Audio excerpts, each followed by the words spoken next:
Welcome everyone. This is Island Forward Live, Season 2, Episode 2. We're going to be talking about future of Caribbean agriculture.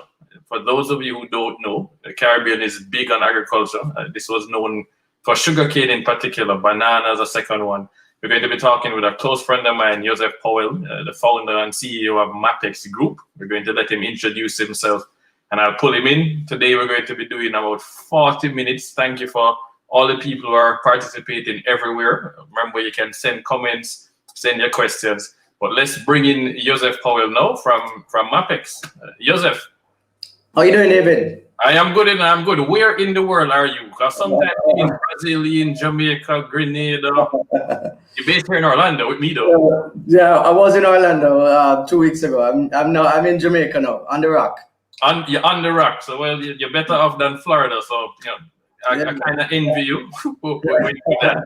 So I want to be here. I just said I travel a lot and haven't been able to come since February. So happy to be here. I have not been since February either. So I'm going to let you talk a little bit about Mapex, but before that, I will tell my viewers a little bit about how I know you. Not only did we go to high school together, we're in the same year, but more importantly, we've known each other since we were born. We're born in the same part of St. Diego Heights, right? Keystone.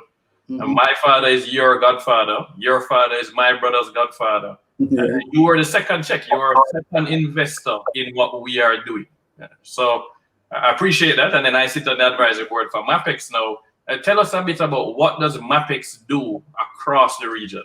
Yeah, well, thank you, David, for the introduction. Mapex is an equipment distribution, sales, and service entity, right? We deal with a lot of agricultural equipment, which the agricultural sector is what we're going to be talking about today, but we do a fair share of construction, industrial equipment as well. So everything from, I see with one of our sugarcane harvesters and tractors there on the screen, everything from big equipment like that, smaller tractors, walk-behind tractors.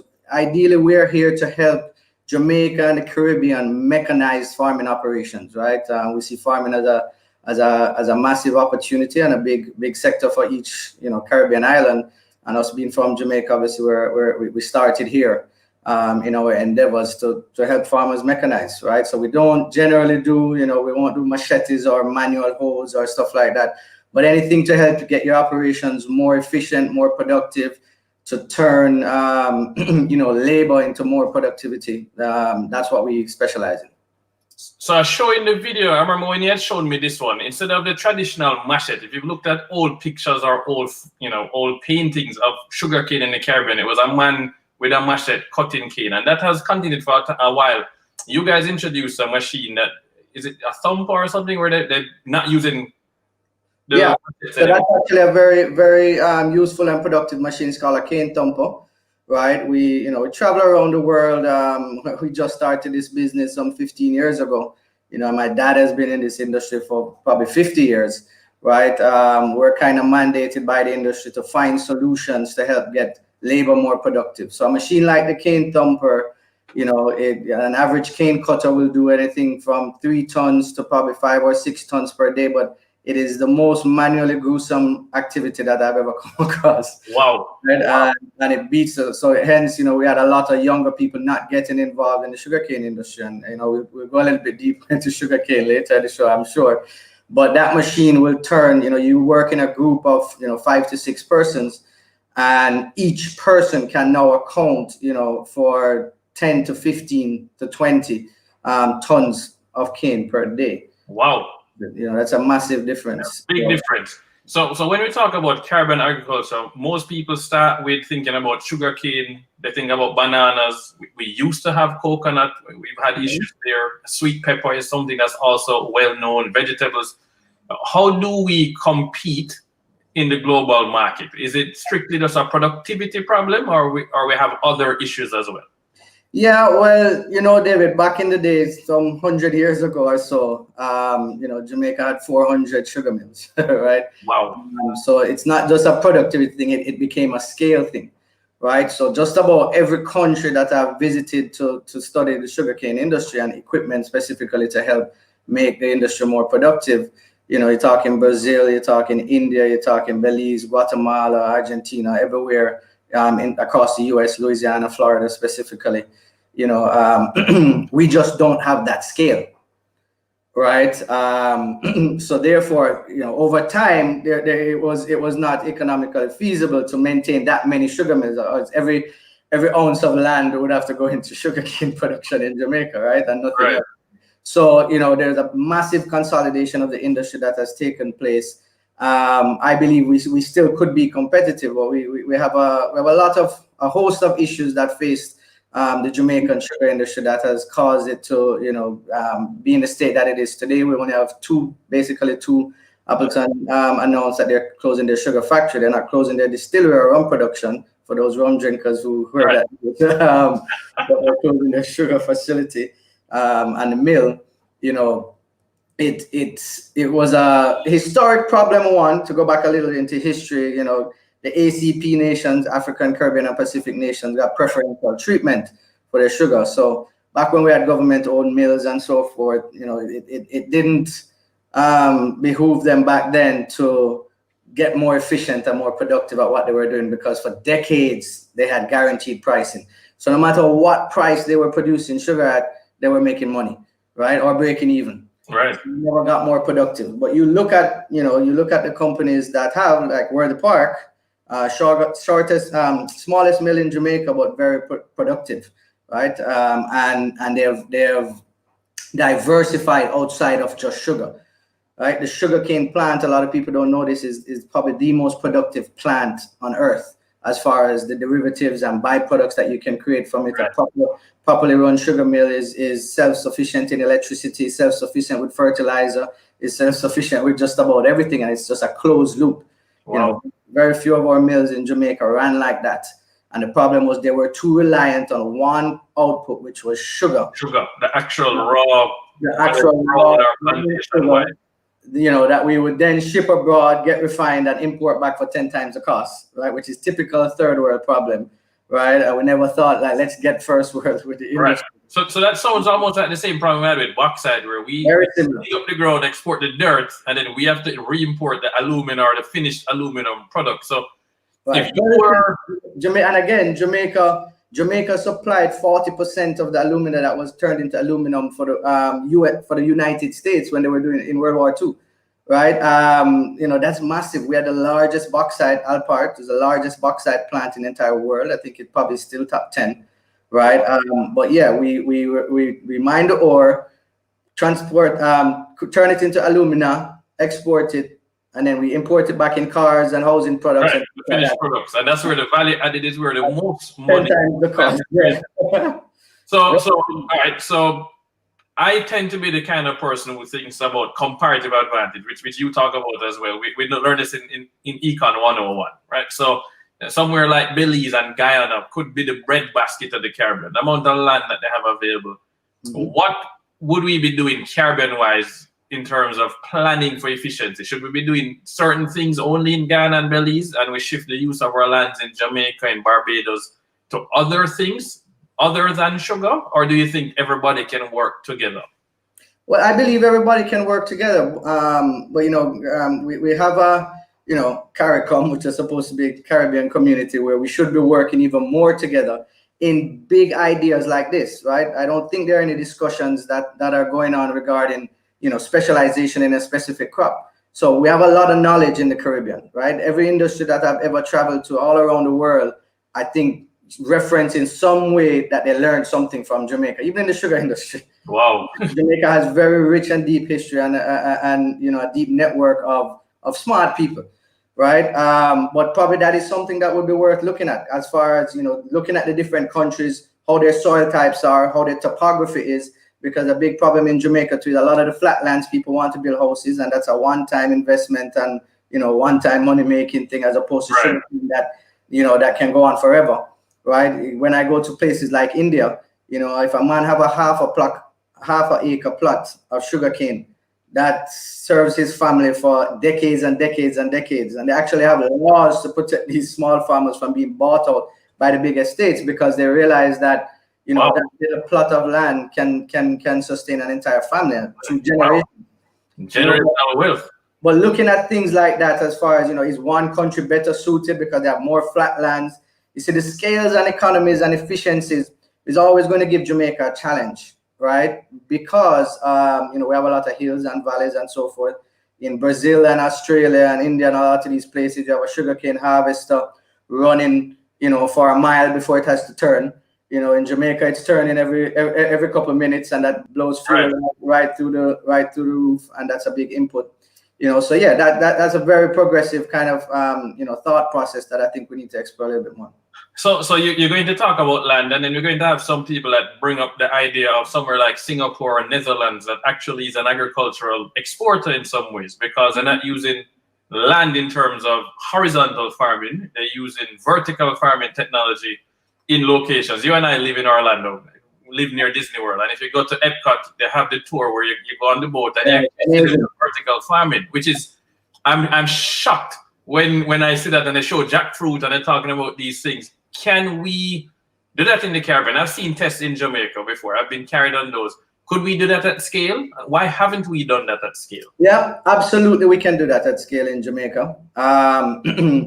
What has challenged us basically is financing, right? Those kind of projects are typically very capital expensive, right? So like greenhouse, we have a couple, big investors getting involved in greenhouses, like your mentor. Yes. Right. Getting involved in greenhouses, I think that's a positive step, in the right direction, similar to that Epcot model that you mentioned. But vertical farming, my brother Dominic, who you know very well, brought this concept to us. We have some land down in St. Elizabeth, and you may see the first vertical farm go up down in St. Elizabeth, because I think it's a very viable. I think if you can come up with the capital to do it. Right.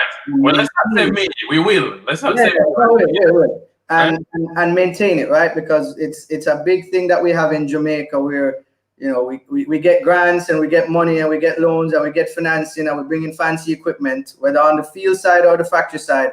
And then after 3 or 4 or 5 years, equipment that's supposed to last 15 years, all of a sudden is, in Jamaica, we say under a mango tree. So, and this is typical across the region, right? This is in Grenada, Barbados, Trinidad. They're not servicing the equipment. Absolutely, it's the biggest problem. Right? It's funny. A lot of these farmers, David, some of them drive even Benzes and BMWs, Range Rovers, or even say a regular Honda Accord or something like that, and they carry their car into service every 5,000 miles. But for some reason, when they buy a tractor, they feel like, no man, that must be in the field and servicing is not important, or they can shortcut the servicing and stuff like that. And then over time, that catches up on them. We see that all the time. That's a very, very common thing that we're trying to, get rid of in the industry. So I'm pulling up this video because this is one of the things that you've done. You actually have a service truck. Mapex built a service truck in the US, brought it down to Jamaica, and it can go island-wide and provide exactly what you were saying, the servicing to the equipment, right? Absolutely. So we service all kinds of equipment with it, not just our own brands, but that's a $250,000 investment that we made. That we said when we got involved in this, we brought that down very early on when we started down here. It has a 5-ton crane, two diesel generators, a 9 kW and a 10 kW. Right, there's a 2,000-watt lighting plant, so we can work in the night. We have a workbench area at the back with work lights, acetylene tanks, air hoses. So when we change the tire, we're not using spanner. It's like F1, the F1 races. We go, it has been incredible for us, and that's a big testament to our commitment to the industry and to making servicing something that becomes routine and done properly among farmers. I see Marlon Nesbitt said it, servicing farm vehicles. So you touch on financing, you talk about the farmers, the importance of servicing, but another additional to that we always talk about, and you're the one that brought it up to me, was the financing or the lack of financing for farmers. It is easier for a farmer in the Caribbean, Jamaica in particular, to get a loan to buy a pickup truck to deliver the goods than to get a loan to buy the tractor to help farm the goods. Why is that? You're a finance guy also, David, and that I've spoken to the banks, I've spoken to the farmers, and what we try to act as is a liaison between both, right? Right. What I've seen is there are a couple problems. Now, one is that bankers in general, whether they don't care to, because they're very happy giving loans to Audis and Benzes and BMWs that they feel are very secure loans, right? Because they can collateralize the assets and get it back and sell it back on the used market or whatever, and make back their money. But they don't necessarily speak farming language. This is the best way I've been able to put it when I speak on both sides. And the farmers, many of them definitely don't know how to speak banking language, right? I know how to speak both. So I've sat down in branch manager offices with different bankers of different farmers, and we've spoken about it. Now there's this term called specialized equipment in the banking industry. And if there are any bankers among your 100,000 plus viewers of this thing on this, right? I've been the one in Jamaica that's known to say, I am going to rid Jamaica's banking sector of the term specialized equipment. Because that's exactly what you said. You said about a guy who can go in and get a loan for a pickup truck, right? Forget bringing his produce. If you wanted a pickup truck just to buy a new pickup truck, he will get a loan. And this has happened many times with our farmers, right? But the tractor that is actually going to make the money to pay that loan, the bank has a problem with. And in the specialized equipment world, basically the long and short of it is the equipment can't serve as collateral for itself, right? So if you're buying a $100,000 tractor or a $20,000 tractor, you need to come up with collateral outside of that tractor that covers the bank trust, whether it's 80%, 100%, 120%, whatever it is, however the bank assesses the risk, right? And this is a big problem. And I've been in conversations with farmers many times where we've written assurance letters from our company for the farmers because we've gotten to know that things will, if things go bad, we'll sell it. The bank, cover the bank. But we only have limited capability to do something like that, right? The banks in Jamaica have a lot of money to lend, and they're very safe, secure agricultural projects, even from a risk standpoint, that if the bankers took the time to understand the projects and what they're really doing, that's what we do. We act as kind of like a credit check of the farmers for the bank. Right. And I think, I can tell you, David, we have $2.5 billion worth of proposals for equipment. Jamaican dollars. That's just waiting for approvals from banks. Right? That some of them will never come. Some of them we will have to put up security for, and some of them hopefully will come to. Because you see, the thing is, the medium size and the larger farmers, they have collateral and they have cash. Right? The big guys, the Appletons and the Worthy Parks and the Seprods and all, they can get their own banking. But a small guy will never turn from wielding a machete to operating a tractor and doubling, tripling, quadrupling his output, which helps GDP of Jamaica. This is nation building I'm talking about. This is not selling tractors. Right. He will never get to that point unless somebody out there, like a bank, will say, listen, we're going to, assist. Extend the financing. So I get a comment here on Instagram that we're going to disagree. That says the banks don't trust locals to pay off large loans on equipment. And I would disagree, right? Because they're generating cash quite a lot. It's a productive piece of equipment. To formalize the sector a little bit, it's a productive piece of equipment. David, you and I know studies of the Grameen Bank. Yes. 99.9% success rate with their loans. A lot of these farmers are very honest, hardworking people. I've had many of them come into my office and never written a bounce check, never, the funny thing is, I may get some kickback for something like that, but something like this. But sometimes the persons at the lower echelon are better at paying loans. Better. Than you bring that up, because you and I both have worked at Jamaica National, the largest building society in the Caribbean. I helped to design mortgages and investment products there and saving products. So, and then my first job at Jane was Jane Small Business Loans Limited. At the time, it was Jane Microcredit back in 2001.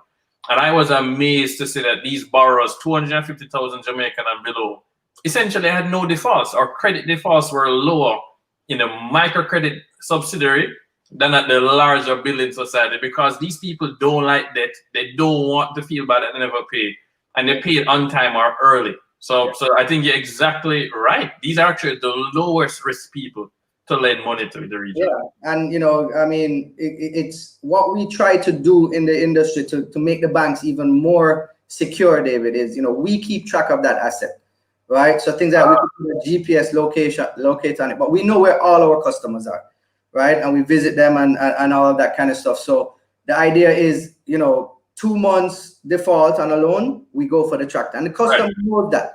Right, we go for the tractor, we put it on our lot, we then give the customer time to make those payments current. If the customer doesn't make the payments current, we have the right to sell it, as a equipment and recoup the money and pay them. So financing from a purchase standpoint is one option. We've had discussions about leasing, even if a short-term leasing of some equipment for even the harvest period. Mm-hmm. Why doesn't that happen in the region? It's done informally. A guy who have a tractor leased to him neighbor and so forth. Proud to say that we're launching, end of this month or closer to the early next month, the first kind of commercial leasing venture for farming. Okay. We brought in our own set of equipment, tractors, plows, harrows, in partnership with a very large agricultural entity here in Jamaica, which I can't be named as yet. I won't name it as yet, but they saw the light and they said, "Listen, we believe in this project," and I pitched this to all the major banks, and had difficulties getting the financing. Right. But a private company stepped up and said, "Listen, we see where this can make a lot of money and provide a lot of service, improving farming in general in Jamaica." Because I just give you some quick statistics that was in the due diligence process of that project. RADA does what they can do for farmers, right? But the average wait time in some regions is 6 months. They have six working tractors to provide that service for 14 parishes. That's impossible, right? So when a farmer is waiting for 6 months just to till the soil or plow the land, there's already lost 2 crops in some regards, right? Productivity is very low. So our goal is to increase that productivity and to provide a service. We're going to start in Manchester, Clarendon, edge of St. Catherine towards Clarendon, as well as St. Elizabeth.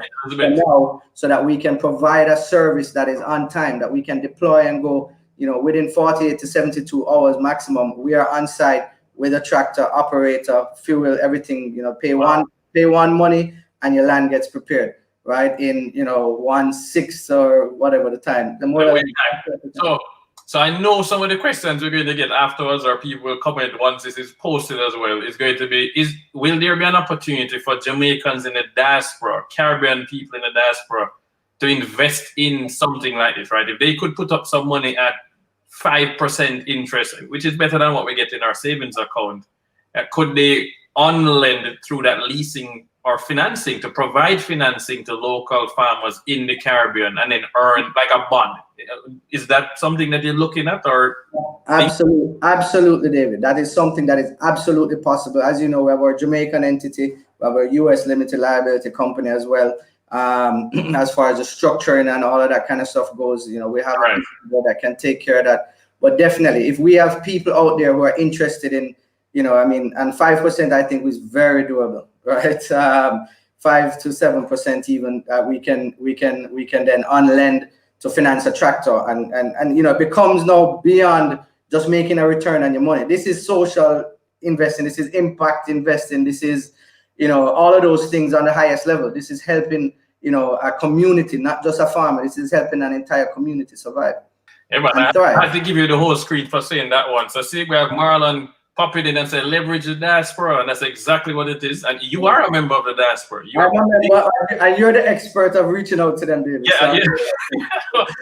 But we've known this all this time. And one thing I want to say, I didn't say this at the start, obviously, even though we're talking about you being an investor from day one when we started all these things, and I sit on the advisory board. But Blue Mohawk Capital is actually based at your office. We literally, our mail goes to your office. Yes, that's true. That's true. So I'm excited, and we've talked for years about these along with the agricultural industrial industries, we're also in the virtual office space. Yeah. I like that one. So so we're excited about this. If you had a conglomerate that was in the agriculture space, so not the farming side, not the equipment side, but actually growing products, I would ask you, and you could go multiple countries. So you're across Belize, Guyana, Grenada, Trinidad and Tobago, Jamaica, Haiti, right? Barbados. Obviously, those are some of the biggest ones. What crops would you be focused on growing? That's a tricky question. Let me tell you why. Mapex grew up in the sugarcane industry. That's how we became well known. Right. We started from a little home office in Orlando. Started supplying down to Jamaica and specifically Ray Nephew. Over the last 15 years, we've become probably the largest supplier of agricultural equipment in Jamaica, right? And we have fleets of tractors across many different industries. I have a soft spot for sugarcane. Right. A lot of people in Jamaica will say, well, sugar is dead and so forth. And that's sugar is probably dead, right? But the sugarcane industry need not be dead. There are a lot. It's just that we need to redimensionalize how we think about that industry, right? And realize that it's not just for sugar, right? There's electricity that can be produced. There's other entities looking at all kind of things from bagasse and bagasse board pellets to fire boilers in different countries. There's obviously the rum, right? So that's a big thing. I was so surprised when we got contacted from a company in Grenada that is UK financed and UK backed. They're building a brand new distillery down there that should come on board before the end of this year, right? Wow. I was mentioning to you earlier about just about everybody we met in the industry have some connection to Jamaica somehow. Like whether I went to Brazil or whether I went to India, whether they're like, yeah, I knew this sugar technologist from Jamaica who came here one time and taught me this, right? It's amazing. It's fascinating. So the guys from Grenada, this story is no different. The guys from Grenada contacted us and said they're building a factory and a distillery that's going to produce the best rum in the world. Obviously, it has to be years down the line because rum needs aging, right? Really, come to Jamaica. Let me show you something. And they came to Jamaica, and I brought them and took them on the Appleton rum tour. Right, and they were fascinated by it. They actually said, "Wow, we never thought of doing like a tourist attraction." There are not many. Grenada is much smaller than Jamaica. So they're probably going to be building a tourist attraction out of it as well. I don't think Appleton has anything to be worried about in that regard. But it's just there's so much learning to be had here in Jamaica. If you see what Campari has done with the rum tour down in St. Elizabeth, it's pretty impressive. It's amazing. Big up, Spence. Yeah, big up for sure. And then Worthy Park has their own rum tour as well. So it's these guys are down there planting sugarcane when Jamaica is taking every single acre out of sugarcane. Why is that? That's something that we need to sit down and talk about and think about. And what choices did we make back then that we need to learn from and move forward. So that's one. So that's sugarcane. You wouldn't give up on the sugarcane industry. You would go blue ocean strategy on the sugarcane industry. Yeah. What other product? I love Sea Island cotton. I'm big on trying to bring Sea Island cotton back in Jamaica and Barbados. What else should we be looking at, or would you be looking at across the region to grow? Is it rice as well? Is it going to be more peppers? You're going to try to bring back. Let me tell you, first and foremost, David, we need to be feeding ourselves. There is no reason we should be spending billions of dollars importing so much food into Jamaica, right? Rice is a tricky crop. Corn is a tricky crop that we've tried down here before on smaller scales, and some bigger agricultural players who have the wherewithal to do it have tried and not necessarily been successful for various reasons. Right. But we should definitely be producing all our own vegetables, right? Our own onions, our own potatoes, our own all of these kind of cash crops. Don't forget as well, those are the kind of crops that the smaller to medium-sized guys can get involved with as well, right? When you talk about the rice and the corn and whatever, generally, if you want to make that efficient, it's like sugarcane, where you would probably need scale, you need good-sized lands, nice mechanical harvesters that are very capital consuming, right? So I would focus on what we can do best, the smaller crops that every farmer can do. Right, you own a 1 acre plot in St. Elizabeth or Manchester, Clarendon or whatever. That plot can feed you. That feed your community. You can make a good living off of that. And then what can feed you or feed your community? If you can get a contract with a Grace or the bigger entities. The bigger entities that can then process. So I'm going to have to start this segment because I see Harris come and post that he's in Hartford, Connecticut, East Hartford, tuning in. So first we need to big up where your family is from. I'm not going to say you. We say we were already born in Spanish now. Your family is Bull Bay, right? Me? No, not Bull Bay. I mean Bull Savannah. Bull Savannah. So Bull Savannah on my father's side. That's St. Elizabeth. Big up Bull Savannah. And then Savannah. I want people to tell me where they're tuning in from. So my mom's side is Brayton in St. Catherine. Brayton in St. Catherine. So my mom's side is Clarendon. Mom is Spalding / Frankfield, right? In Clarendon, and then that is Montpelier, Montego Bay. Let's see where other people tuning in from. I see Angela is saying, absolutely, JA should not be importing these basic products. Yeah. And the important thing, you didn't even say the number. You said we shouldn't be importing that much. And Jamaica is an example of the region. And Jamaica imports $850 million a year of food products. Absolutely. $850 million a year. And we could reduce a tremendous amount of that by growing it locally. It's a big up Frankfield. No man. So we're going to get more people coming in and tell us where they're watching it from. I want to see if anybody tuned in from England. But yeah. All right. So what other crops? You've named a bunch of the cash crops. Do you think there's anything that we are not planting that we should be looking at this point in time? Well, there's still regulatory stuff and things on the policy side to be sorted out with marijuana. Okay, right. And hemp, right? But that's a huge industry for Jamaica just because of brand Jamaica. I mean, we have the name Jamaica already. We're not changing the name of the country. Yeah. So that's a very, sexy kind of product to get into. Again, to do on a big scale and to do right, it's capital, capital expensive. But that is another one that I think people should look seriously. Should be paying attention to. So I see Angela popping in. Angela says she's in New Jersey, big up New Jersey, plants her own garden, produces enormous. She can give her friends and neighbors, and we could do the same in Jamaica.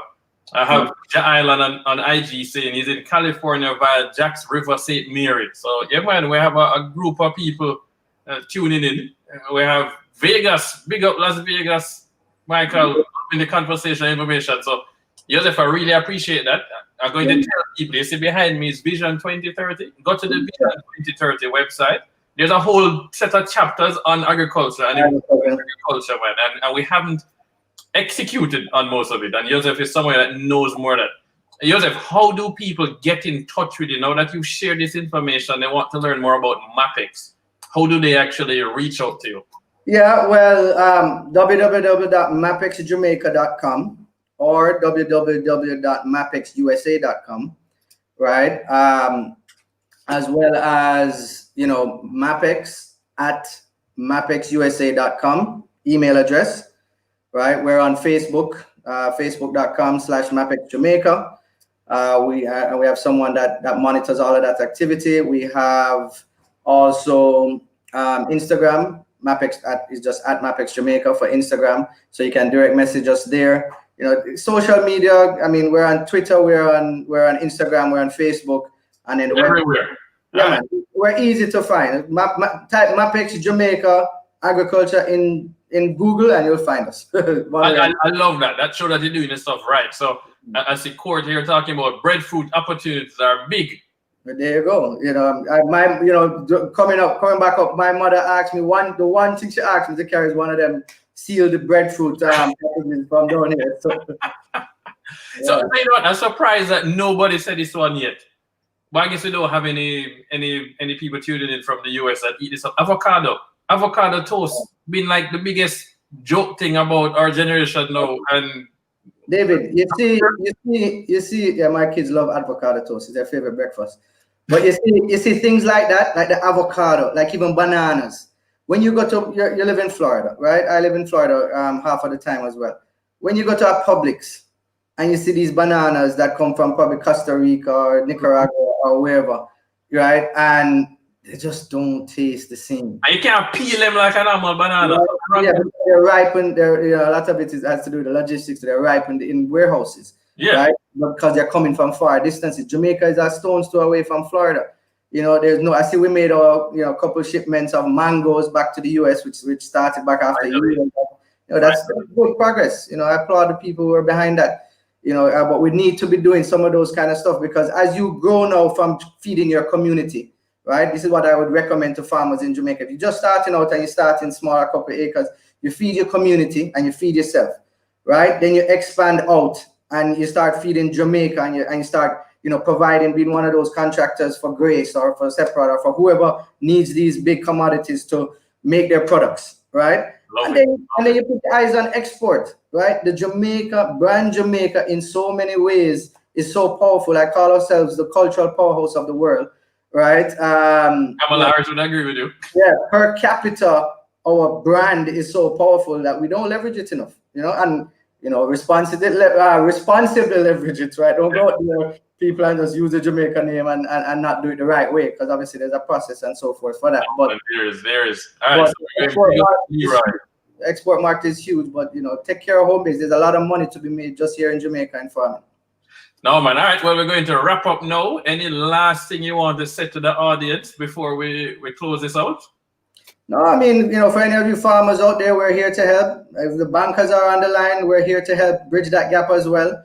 At the end of the day, we just believe in a more productive and efficient Jamaica. There's, what riddles us is just, rampant unproductivity, right? Lack of productivity. And what we need to do is just learn to turn that needle and move to the next level as far as productivity is concerned. We have a lot of knowledge. We have a lot of, continuously keep learning new technologies, new products, and so forth. That's what what? As you said that, something just dawned on me, and people are going to say that we didn't bring it up. Predial larceny. Is that really a huge problem, or that is not really the big problem? Massive problem in Jamaica. I do accept that, and that's what you need to work with the local policymakers and so forth as how to deal with that, right? I see somebody just say, "Eat what you grow." That's exactly right. Right. But yeah, that is something, and that's probably a whole different discussion, David. We don't have the time for. But we don't have the time. But you're bringing up chocolates, and I know Peter Blair Henry, the economist at NYU Stern. His family, his dad used to work at a chocolate factory in St. before they migrated. You can cocoa. Is that not used to be a big thing in Jamaica? Yeah, I don't hear much about it anymore. Oh man! All right, so we're going to do a part 2. Joseph, we're really good, and I still have your video from last year when we went to the showgrounds. That was so we're going to have to bring that up. The last person we're going to big up, Henry in Baltimore, Maryland. Big up. We appreciate everybody that's tuned in on Facebook, on Instagram, Twitter. We have people on YouTube. Thank you so much. Joseph, really thank you for making the time. Stay safe in Jamaica and continue giving back to the Caribbean. And I look forward to seeing you. Hopefully, I am in Jamaica soon to come. We didn't even get to talk about the foundation and the work we're doing there. Also, we can go a little bit. We need to talk about that one, because you do have a Mapex Foundation, and I've seen you. This is now multiple years of providing scholarships in Jamaica, doing financial literacy classes for hundreds of kids. Yeah. Talk a little bit about that before you yeah, absolutely. It's one of my biggest passions in what we do, right? So part of every tractor sale that we make in a community, we make a donation to a local community center that helps to build a community, right? We have educated over 80 kids at the high school or technical high school level in Jamaica over the last 10 years. We've contributed close to 10 million Jamaican dollars to that initiative. So the 3 things that we focus on basically are education, farming, and sustainability, obviously, right? If you have a community initiative that you want to bring it to us, and we can try and help you find the funding or provide the funding and so forth, right? And then healthcare. So we've done dental clinics down at our office in Mandeville for 400 adults and kids who have never had any kind of dental care before in their life. So those things are very meaningful to us. We believe a lot in giving back to the communities in which we operate. So it's an added bonus of working with Mapex. That you're not just getting quality products and quality service, but you're helping to build Jamaica one, and you're helping to provide opportunities for others coming forward. No, man. All right, this is great. I have to sign off because I have to go speak at this conference now. Yeah, man. Busy, but I really appreciate this. Safe travel when you're heading back, and we're going to be talking, and let's get some financing in place for this, man. All right. Respect, David. All right. Thank you, Joseph. So, guys, that was Joseph Powell, founder and CEO of Mapex Group, doing an amazing job educating all of us about the opportunities in agriculture in the Caribbean, what this is going to look like, what are the things that we're facing, the challenges, and how we can think bigger and think different about the future. So stay tuned. Next week, Wednesday, we will let you know soon who our guest is going to be next week and what the topic is going to be. But thank you very much for tuning in. Can't wait to do this. I really appreciate all of you. I see Marlon. Thank you, IG, everybody. So next week, same time, same place. Later.